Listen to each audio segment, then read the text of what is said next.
Hi everybody, you are watching now the new work episode, which is a mean to gather collective wisdom around the topic work, somskat.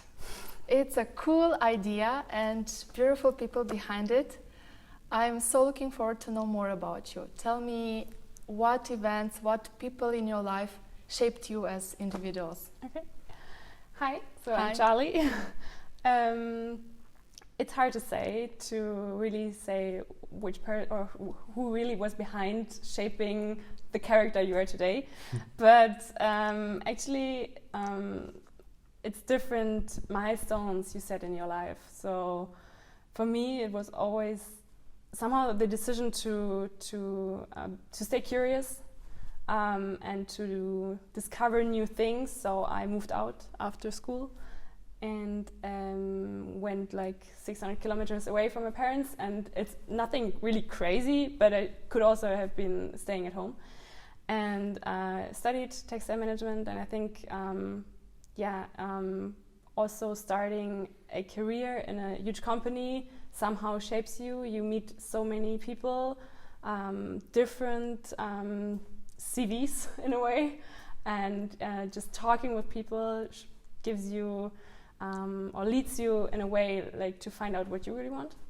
I guess it's not easy for me to say it was one person, but it's the experience to meet many different personalities, also to read about different personalities and somehow finding your way through it.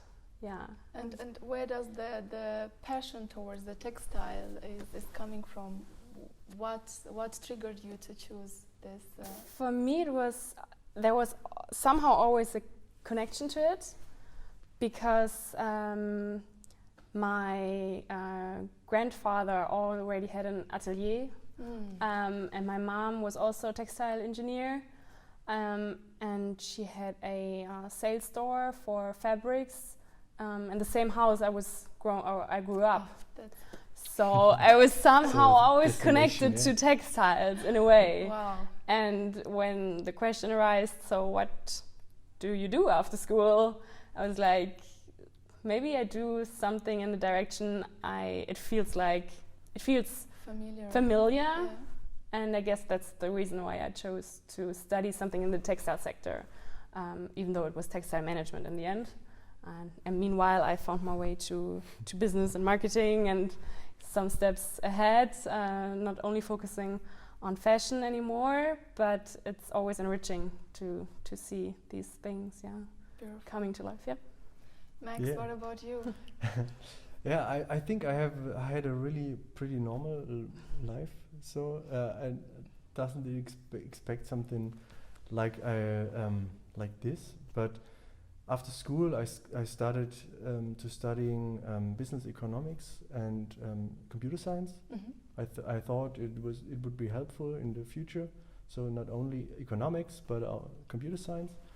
So I did my master's degree in this sector and started to work at a big company in the automobile sector. But since I was 16 years old, so I wanted to start something that matters, but I didn't have a quite good idea what to start. And luckily I met Charly. So and luckily. yeah, of course, luckily, because you had this passion for fabrics, and I'm not from the fabrics section, so computer science and economics. So fashion and IT. It's not, but I love to wear fashion, so and it's.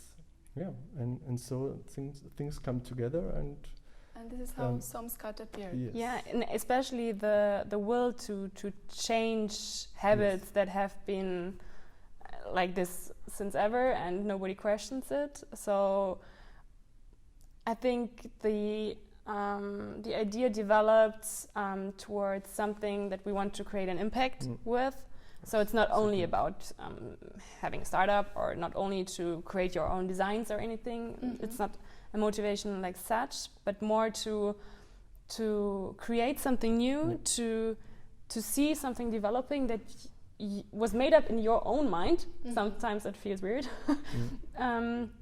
to such an extent that it becomes an own brand, that people talking about it, they are asking you what's going on with somskat, and you're like, okay, crazy. It's because we made it up like this. And definitely, so I think the most important priority definitely is to make a change and to support the industry and consumers to change consumer behavior, consumption behavior, and to do our contribution to sustainability in the fashion segment. So it's beautiful. I know that the term is called slow fashion, the Definitely. area you are currently in, and this is exactly to question how people are consuming things and to be more aware what impact your actions are having on a global scale. Yeah, definitely. That's beautiful. Yeah. And I think the biggest part is the awareness. yeah. So we don't want to finger point on something or projects. So, but we want to create the awareness for this kind of problems in the fashion industry, and want to prepare a solution or an alternative. Yeah. So not a perfect world, but it's an a start. alternative. It's a start, and it's an idea from us, and it's really cool to see how it develops. So sometimes we even don't know what is the next steps, but it evolves, and we see the reaction of other people's, and it's positive. So we're motivated to continue. Yes, of course. And since you're in this area, and I'm sure you're researching a lot, and you're talking with people that are somehow doing the similar things, do you notice a change in the consumer behavior in the new generations? Do you think it's better that younger generations are becoming more aware and more concerned about what they consume, how they consume, and about this climate sustainability? Yes, of course. We really see the big part of the young people searching for something like that. But we have to take a step back sometimes, because we are in a filter bubble. Because we are searching for these terms, and we are searching for people on Instagram or something like that. And of course, we see a lot of people which are searching for this. So it's kind of tricky sometimes, but there is a big part and an ever growing part of the young generation which are searching for something like this and searching for alternatives. Yeah. And I think there is a switch in generation and in questioning again your own behavior. I think people they want to know what they are supporting, who they are supporting with. Yeah. And it's exactly what Max is saying. It's not everybody, unfortunately, but you see there is a shift somehow, and especially in the younger generation. And we just need to offer alternatives or to offer solutions for this demand in a way, because there is a demand on consumer side, definitely. Yes, and I think it's not only the demand, but you can also create this demand in the end, because if you bring the right arguments, and people maybe are not aware yet, but when they believe that this is right what you are doing, then they will say, I want to start behave like this. And for us, it's especially important to contribute with a fashion brand, slow fashion brand, that also shows that sustainability doesn't have to be this eco look. Like it's not only a green label with which is 100% known from the very first sight as a sustainable brand. For us, it's also important to reach those people who are interested into fashion, and then see, well, I like the style.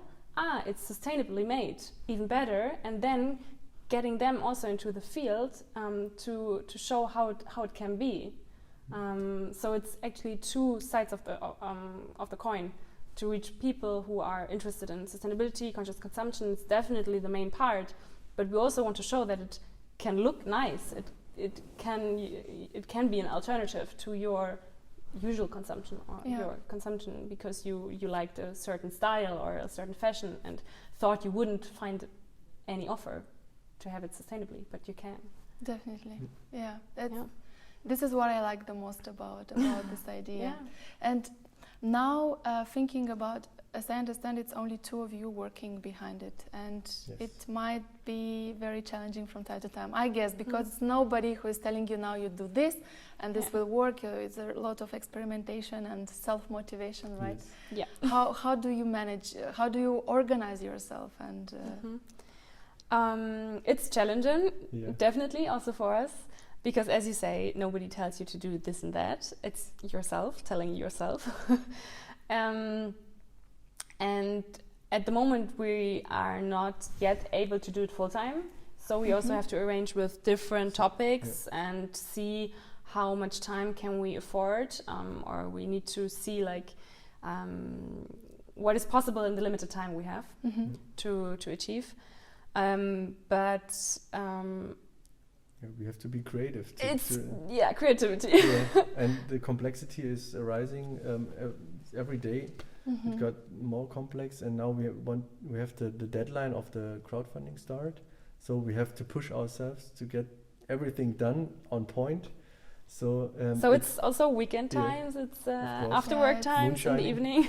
It's sometimes it's not that scheduled and structured as it looks like in the perfect world. Definitely not. It's just you have your goal set, and you just have a limited time, at least at the moment, when you set yourself a deadline. And okay, let's see how we get there. We need to fully dive into it, and then you just dive into it. So it's not that structured, honestly. And it's a big part of it is try and error. Yeah. So we know we have to do something, but we don't know how to do it, and we have to try it. But we have to ask. And it's a greatest learning since we started. Yes, of course. Because we are doing so many things for the first time, and doing it a second and third time is always easier. So that's true. I really appreciate your sincerity and like really saying that, hey, it's not as easy, somehow showing or projecting the image that you know exactly what you're doing, and because I'm sure that so many people can relate to you that are in the same thing. And my question is also, how do you keep up being motivated? And so, because it's failure, it's learning, it's sometimes can work something, sometimes not. How do you motivate yourself to keep going, moving forward? So one bad part of mine, because maybe it's a good part, I don't know. I'm really positive about everything. So positivity. Everything can work. So how can this be bad even? Yeah, I mean, sometimes it's bad because I relax a lot of time and say, it gets done. So it will work out. Don't worry. And I'm no. Yeah, but I think we are doing a good part of together. You're more focused and step by step, and I'm more. It will work out. Yeah, and staying motivated is sometimes tough, but at the moment it feels anything or to not be motivated wouldn't feel right at the moment. So at the moment it's the only option to go, and it's fun. So as long as your work is fun, I don't have a problem with working on Sundays. Not forever, but for a limited period of time. You see, and I think this is also, at least for me, one part of main motivation to continue or to always keep on doing what we started, is to see how it evolves. And I've never ever had this feeling that you can show or feel and see what you have created, and this is the perfect motivation to continue, because also to visualize what will be in the future, it gives you motivation. Okay, we can go on. You don't know what's happening. Let's try. And then also by doing it, creating a positive impact. I think this also gives you an inner confidence somehow. And this is something I've been missing the last years somehow with my work, to seeing the real sense of it. To speak honestly. But if you have this, it motivates you. Yeah, that's beautiful. Since you are now in this social impact lab, do you feel that it got more structure what you're doing, and you're more like maybe faster in some points, or more how to say, clear in your mind what exactly are the next steps? And the most positive part of the social impact lab from my side is that we are working with like-minded people, which are doing different projects, completely different, but everyone has the same problem, because we in our group we started at the same point of time, of course, and we are working the workshops together, we are working the meetings, the meetups, I don't know, everything we're working together, and we have all the same problems. Everyone has to create a website, has to create a community, or so, and even though it's different projects, we are working on the same side, and it's really cool. Definitely, and I also think it gave us the kickoff to really start and to have the permission to do it somehow. Sometimes it feels strange, because of course you can give yourself the permission to start your own project, but until or before we entered like the social impact lab, it was only an idea, honestly. So we've been thinking, okay, someday we'll do it. Okay, how could it look like? Okay, let's brainstorm and do it. But we've never come to that point to create a website, to really do it. And by entering this structure here, gave us the title of entrepreneur somehow. And then it also changes your maybe self-perception in a way, but in a positive way. And then you talk about with people about your project, and before that you didn't really dare to, because you didn't have the permission. So for me it was the decisive point. Actually. And at home we are a couple, we are an startup, and so it's difficult to really organize your work for somskat only at home. So we have a second place to go where only somskat happens, and where we also can get new inspiration and exchange. So it's great. It's perfect. It's beautiful. What you're mentioning is the power of the networks and the community. Being here, being surrounded by like-minded people that are giving you this push, and you say, hey, they're going from the same thing, I can do it. And also you mentioned that this split between home working environment and then here, somskat only. How important is for you this physical workplace? I think it's very important just to have the option. I mean, we cannot always use it to the extent we maybe wished for, but it's great that if you have a day for somskat, that you can go somewhere, start your working day, and it's not like leisure time at home. Sometimes it could be like it's your free time project, but actually it's a real a startup. And here it feels more like a startup, not than a side project. And are you more like the person that likes to be isolated, to have some delimitation so that you can focus, or you like open spaces? I think it's both, but you just switch. But I think we can work really, really good when we are in a focused environment. So it's quiet and so then we can dive deep. But in an open space, it's really good, because if you have the same question as the project next to you, so on the same time, you can just ask. So and everyone is really open. The social impact lab guys are really cool. It's a direct exchange, and sometimes you have you're searching for a contact person, and the person next to you knows him or her. So exactly. So it's both of both worlds. I guess this is the challenge also of the companies, to find that middle point, not to put the associates really working on the open space, but also have the possibility to isolate and really do the deep dive.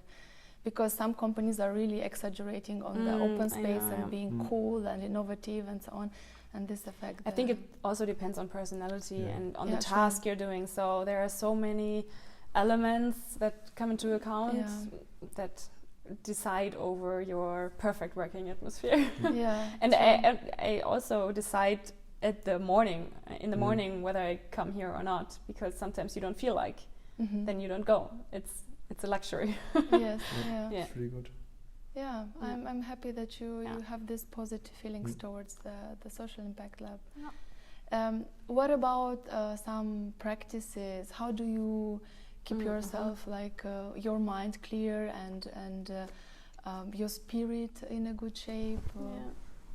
So I think 1.5 years ago we started yoga together. So I think we took the first yoga lesson at home for the first time with YouTube videos, so everything's possible. And since then we're doing it regularly, and it really helps to calm down or to start the day in the morning. It depends. So, and also combined with meditation. So I did it before, or in the phase I decided to start somskat, to really go into it. I think it was also a mental switch. It's a process to decide that you want to change something in your life. And within this period of time, I really needed this morning routine or evening routine to calm down or to relax and to collect your mind before you start the day, to stay focused and to find out what you really want in a way. So meanwhile, I don't do that regularly anymore, but I think it would help. But time's missing. But it's really good. To do it regularly. So the routines and the habits, I think it's the most important thing. So to start the day, not every day should start the same, but so I try to start my day really early at home. So how early? I like 6:30. So sometimes 7. So, but I want to start early and do some stretches, some exercises, or a yoga session. Or just read, or write a note, and I would like to, or I like to start take some time today at home, and then go to work. So I'm at work at 8:30. So I have 1 or 1.5 hour for me myself at home, and this helps me keeping motivated for the day. So I clear my mind up and think about what I will achieve today, and then I can start work. So and in the evening I come from my other work at home, and then we talk about the days, what we both achieved and what we want to achieve for the afternoon, for the evening, and then we do it. Yeah, that's so important, right? To set the plan for the next day. Yeah. Do you use any tools for that? Any applications to track your progress on stuff, or have a task list? To-do lists, loads of. It helps. For me personally, definitely. So I'm using the app Todoist, and you can structure your bullet points by projects. It's really helpful. And besides that, I'm using my iCal, so my calendar on my laptop. For me, it helps to not only have a list of what I have to do, but also to think about when do I have time for it, and to schedule it directly. It sounds easy, but for me, I structure my day by calendar. And besides that, I have the to-do lists. Do you do it once a week, or you do every evening? You plan for the next day, or depends. For me, it depends. So I'd like to have at the beginning of the week a good overview of what's happening in the week, but sometimes it also changes. And the important part is to write exactly in that moment down what you are thinking about, because otherwise you lose it. You lose it, right? You forget. That really helps. Yeah. What about books? What about people that... Do you have some books or people that inspired you? Yes, I can really recommend the book Atomic Habits. Okay, sounds So it's really good because it comes to the part where you put in your day your habits and your routines, and on a smart way. It's really, really good reading and really helpful. So, and there are some some explanations how to do it. And it's really, really nice written. That's cool. And the book Deep Work. I bought it. Yeah. I have it on my shelf. Yes, I now just have to read read it. It's really good. Yes. Yes. But it's more, the most part of it you actually know, because it's you should work in a good environment for yourself, and you have to put a focus on your task. But it helps. It helps a lot to read it. Yeah. For me, it's more. So I gathered a lot of inspiration by listening to podcasts, and there it's not the one, but also the diversity of people talking about their stories. I also listened to a couple of podcasts where people or entrepreneurs, so startups, tell about what they've achieved or what they also fucked up at. Yeah. So that helps and inspires you along the way. So I focus on listening to real stories. For me, it helps to understand different lives and then to find my way of my own of the own life. So interview podcasts. Okay. There are a couple of, and some of them are with the focus of startups, so that helps. For example, Hotel Matze, it's a guy from Berlin. He's talking with creatives and entrepreneurs from Berlin. And it's really diverse from topic-wise, but it's interesting. And at the moment, I'm reading a book of Oprah Winfrey. I didn't think I would ever do so, but it's really good. It's also things that are quite obvious, but sometimes they help you to clear your mind again and to see what life is about. And I think it also helped me and will always continue to help me to read books like these, to take the decisions that I feel comfortable with. Yeah. I agree that it's so important to have this learnings from this area, because you cannot be oriented all the time on materialistic stuff. Exactly. You have to go back to what really matters in life, and then only then you can produce something really meaningful. Yeah. I have 2 other book recommendations. Yeah, please. For example, one of them, I don't know the author, but it's called The Life-Changing Magic of Not Giving a Fuck. I heard this title. It's really remembering. The title is great, and I think 50% of the book is great. Afterwards, it repeats, but it's great anyway, because also this changes your mind that's a strategy to some things.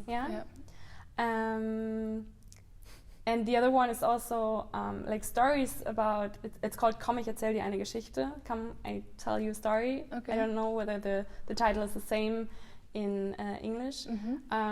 And also this one is just about short stories about life, and speaking more in analogies. So not again like real biographies, but more about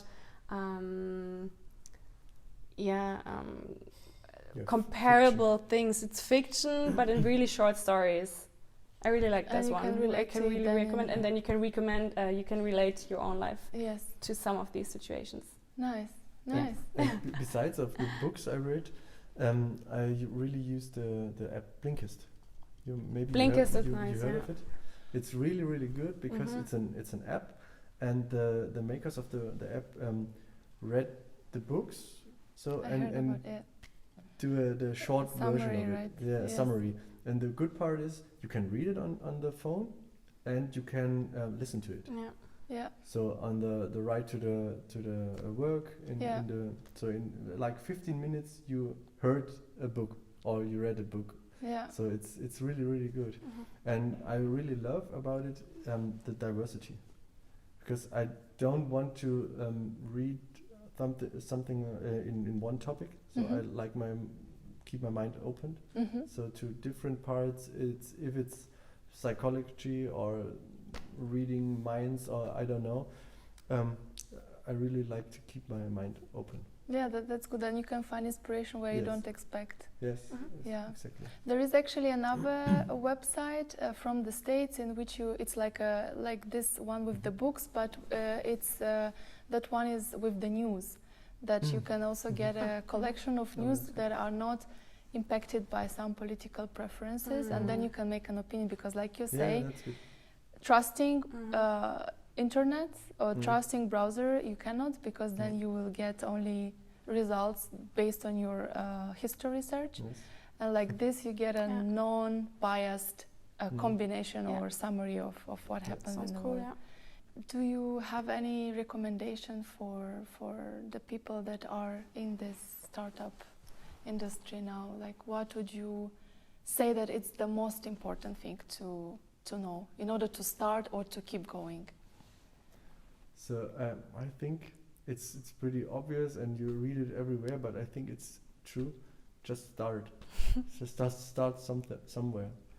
Start with this. Start what you can. What's the? I don't know. That's a good. Start where you are. Do what you have. Do what you can. Yeah. Something like this. Yeah. So just do it with everything you have. It's enough for today. So for the start. Exactly. So like leave behind this perfectionism, right? I will start when I will be fully ready and fully smart and fully prepared. This never and happens. you have to lose the idea of doing everything right. Actually, it's my personality sometimes, and it's hard to get over it. It's so common. But you need to accept people don't like your idea, and you need to be okay with it. Yeah, because you can't you can't please everyone. Yeah. Yes. So you never fail. You always learn, right? So yes. Let's call it like this. Positive. That's good. Yeah. So and you are always ahead of the people who don't start. So exactly. Yes. Yeah, that's true. And then this impacts the confidence level, right? Because with every step you take, you prove to yourself that you did something. It's easy to say to a project it's not good or you're failing in somewhere. So, but if you don't start it, how can you find out? How can you find out? So the other ones are it's easy for the other ones to tell you that you're not doing it right, but they don't do it. So I don't care.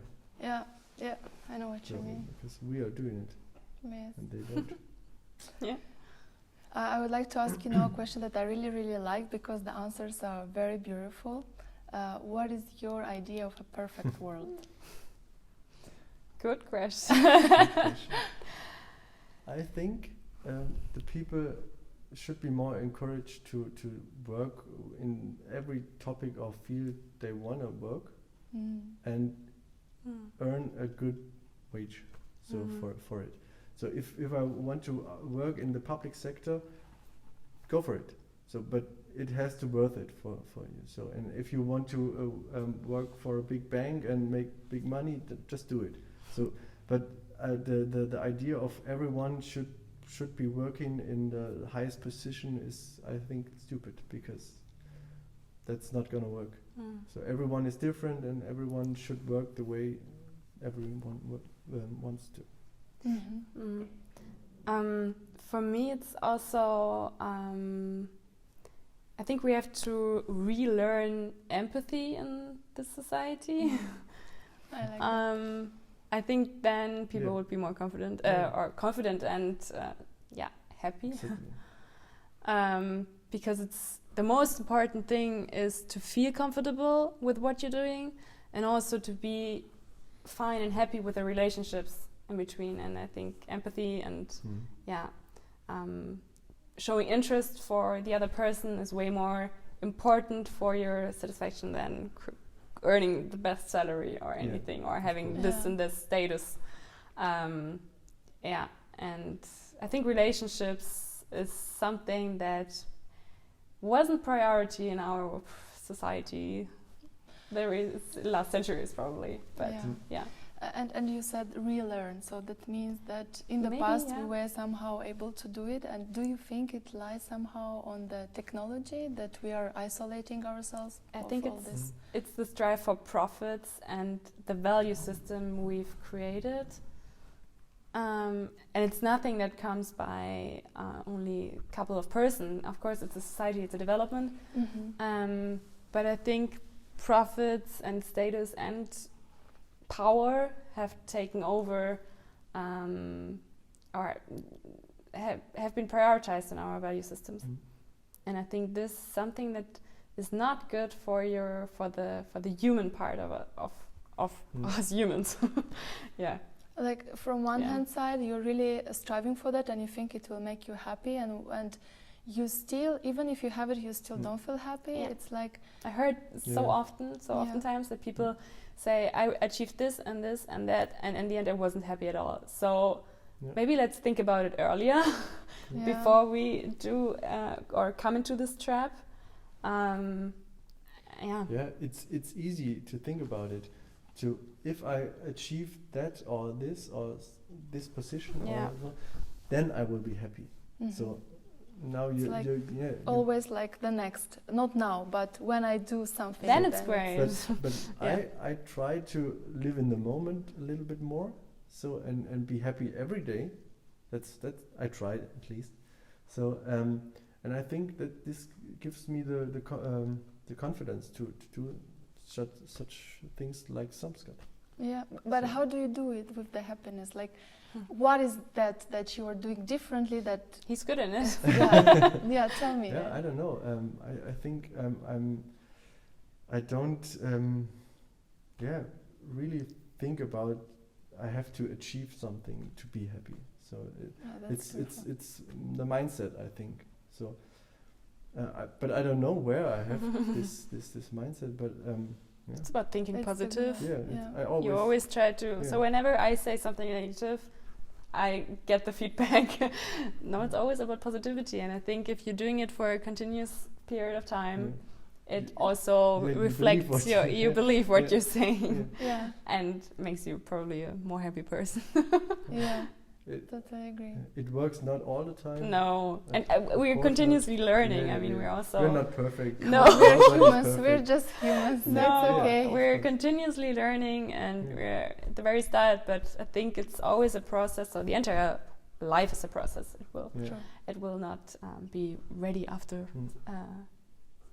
point X. And I think oftentimes I think about it. If you always strive for the next day and the next step, and so you think how nothing changes. But if you take a step back and look what happened the last days, weeks, months, everything changed.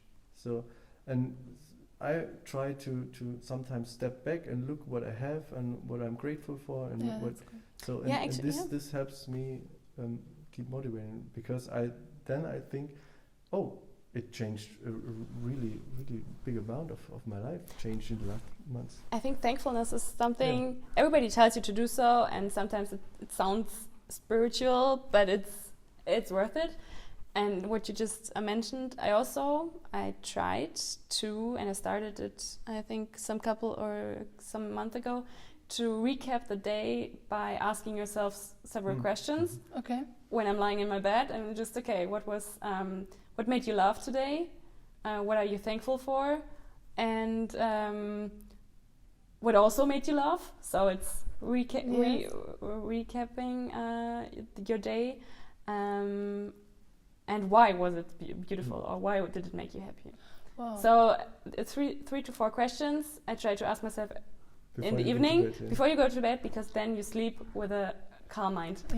Because then everything was good at the end of the day, even though, I don't know, you missed the bus, but in the end everything was good. Beautiful. Charlotte, Max, I deeply enjoyed this conversation. Thank you so much. Thank you. Thank you.